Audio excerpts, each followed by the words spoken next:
What's up, everybody? Silver here with another Halo Master Chief Collection Achievement Guide. This time we're doing Would It Have Killed You to Take the Elevator, which is to complete Assault on the Control Room in Halo Combat Evolved in under the par time, which is 15 minutes. So I started off, switched to the new graphics there. It started me off in the old graphics for some reason, even though I selected new in the pre-game lobby, probably because this game is just really glitchy. But you can see here, I'm just running past everybody for this part, which is what we're going to do for a majority of this level. Since it's on easy, you could easily do that. Who'd have thunk? But you could actually do this achievement on easy. It doesn't need to be on legendary or heroic or normal even.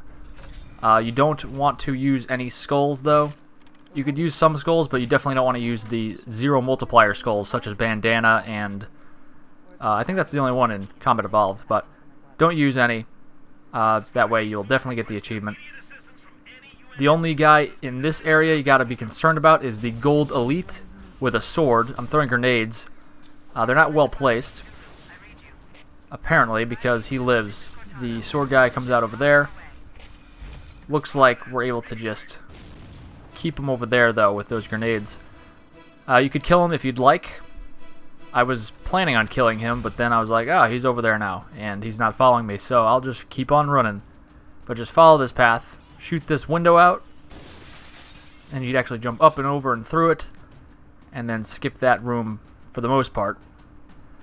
And we are going to go down this elevator. There's no more enemies until the bottom of this elevator, where we reach the bottom of the canyon. This is a level where you could skip pretty much all the enemies. You could despawn most of them, like 95% of them, by doing that bridge fall. If you'd like to see how to do that, you could check out my Lazo guide for this level or my speedrun guide for this level for the complete this game in under 3 hours achievement. But for this, that's way too advanced for what we're trying to do. All we need to do is finish this in 15 minutes on any difficulty. So with 15 minutes, we could easily just run through the whole level as usual, rather than, you know, try to pull off a really hard glitch. It's not really worth it. You might as well just run through it. It's very easy to just run through, so you don't have to practice for hours that one tough glitch in order to get this very easy achievement. That would be overkill, so to speak. So we come out here, and there's this guy in a turret. Just shoot him with your assault rifle. He goes down quickly. Since he's on easy, and you're going to want to flip this warthog up here and grab a sniper. So you want to keep a pistol and grab a sniper. So exchange your assault rifle. Get in there, and we're just going to drive past this whole section. We're going to drive up to a ghost and grab the ghost. When you're going across ice like this, you want to make sure you're going in a straight line. It's kind of like Chip's Challenge for any of you old school PC gamers. You basically just go in a straight line on the ice. It's very hard to turn, so you might as well just... You want to straighten out before you hit the ice, basically, because it's tough to turn on the ice. You just go skating in the direction you generally hit the ice in. So, just grab this ghost. It should be pretty easy. You don't take much damage from anybody, except for the sword guy, obviously, back far away, a long, long time ago, in a galaxy, far away. Not this one. I wonder which galaxy Star Wars is supposed to have happened in. It'd be interesting. But anyway, bail out of here, activate this switch. You can see there's a bunch of shots coming at me, but I still have a full shield. And we're just making our way to the next section in our ghost. One way that your shield could be taken down very quickly is by an overcharged plasma pistol. So watch out for that. I'm shooting these jackals because I don't want any of them to shoot me. Even if you're in a vehicle, you still lose your shield if you get noobed, which you could see I just did, which is not cool. So I'm kind of freaking out a little bit here. Since I have no shield, I'm just taking health damage at this point. But they're terrible shots. On easy, the shots actually are less powerful, so they don't damage your shield or health as much. But along with that, it's harder for them to actually hit you because they shoot less frequently, and their bullets are smaller. So you'll notice on Legendary their bullets seem to streak more. Like longer streams of plasma, and that's because they are actually bigger. So it's easier for you to get hit by them. Obviously, it's easier to dodge smaller things than large things flying at you, so it's not just you. That's one of the things that makes Legendary legendary. So their bullets are much smaller on easy, and less powerful, and less frequent. So you can see we're just driving past everybody here, and we're going to fly off this edge. You don't have to do this if you're not used to doing that little trick. It doesn't, I mean, it's not a huge trick or anything, but there is a risk that you will splatter yourself if you like fall out of the ghost and the ghost falls on top of you or something. So you could just go all the way down as usual and not go off that cliff. But do what you want. Grab this active camo like you saw I did. You could actually bring the ghost in here if you'd like, but I just figure it's easier to grab the camo and walk. We have plenty of time to spare. You don't need to kill that elite. I advise you don't kill that elite, just because that increases your chances of becoming detected if you miss, or even if you hit them like I did right there. I actually started getting shot at a little bit from the back left area. These guys you could also run by. I decided to smack that guy, but either way, it doesn't matter. We are cruising along.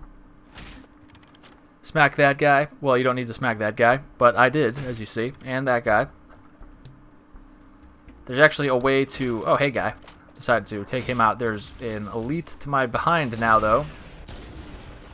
Not cool. Now all the grunts are awake, but even if they're awake right from the get-go, it's very easy to just run by all of them. They take like 1 or 2 shots with a pistol, and they don't do much damage to you anyway. 2 things that are odd about easy is the fact that your shield recharges much more slowly, which is weird. You'd think it charged faster, but it's slower to recharge on easy. And also another thing is frag grenades are much more powerful, which is a benefit if you're using them to kill enemies, but they're also... It also makes frag grenade jumping much more difficult to do because it takes a lot more of your health away. If you have full health and you do a grenade jump, it'll actually take down your shield entirely, and it will also take down all of your health except for 1 bar. I don't know why I tried to jump through here. I clearly can't make it. And now I'm cornered by this gold dude, but you can see even being cornered for a few seconds and taking a ton of shots from that guy, I am still not really in any danger. So just plow your way through this hallway. And we're at this point now where the old school graphics are going to come into effect. You can see this glass is much too high for us to jump onto. Or so you would think. Look at that. The glass is much shorter in reality. So you could actually switch on those old graphics. Or just keep them on the new graphics if you know exactly where to go. And just jump right across the gap there. You don't have to go down that bridge and fight through the next room, and you don't have to fight your way back across that second bridge we jumped to. And then you could see there was an invisible elite standing there, and I just smacked him in the face, and that stunned him, which gave me time to turn around behind him and assassinate him. And now we're just going around the room, killing people as quickly as we can. Not that we need to kill anybody. We could probably do this in a 0-shot run easily, but I decided to, you know, have some fun while you're running through the level. Kill some people. Oh boy. Sometimes there's an elite that spawns right there in that corner where he was that time. But sometimes there's a sword elite like in the middle here, like halfway down this section. So that's what I was looking for, because he's the only real threat. So, and then there's always a second elite as well. So now we're moving up to the hunter room. There's only 2 hunters in this room. So take out your pistol, your hunter killer pistol. And oh boy, there we go. Shot him right in the back. Of course, you could shoot and kill. A hunter with 1 pistol shot into the back, as long as it hits him right in the orange spot where there's no armor. There's some more health and ammo right there, like you saw. And then here, there's just jackals and grunts, and we're almost at the end here. Get out of my way, people. Got like 5 minutes left. No, we're going to do this easily. Kill that guy with a sniper. That's why we grabbed the sniper. You want to make sure you have enough ammo to kill that guy and this guy. So those two elites, the last people you really need to kill. Well, I guess not. That's totally a lie. Why would I say that? But then just drive over here. Make sure you're not getting tailed by a Banshee. Sometimes Banshees follow you, or one Banshee follows you over here. And you want to make sure he tries to splatter you once he gets over here. So you want to make sure you're in the Banshee so he can't splatter you. But he didn't follow us this time, so that's nice. Open the door, get back in your Banshee, and you can take everyone out easily with your Banshee. Either with the plasma cannon on the front or the Banshee bomb, or a combination. Hop out. Open these doors as you go. You gotta activate it on these panels. Hop back in your Banshee. Obviously you could walk at this point, but it's faster to just hop back in your Banshee and sail across here real quick. And this is the last door. Activate this panel. You don't even have to get back in the Banshee at this point, obviously. That's the last door, so it cues the cutscene to end the level, and that's it, guys. Plenty of time to spare. Thank you very much for watching. Click like and subscribe. Leave a comment. Follow me on Twitter at HaloCompletion, and I'll see you for the next one, 343 Guilty Spark.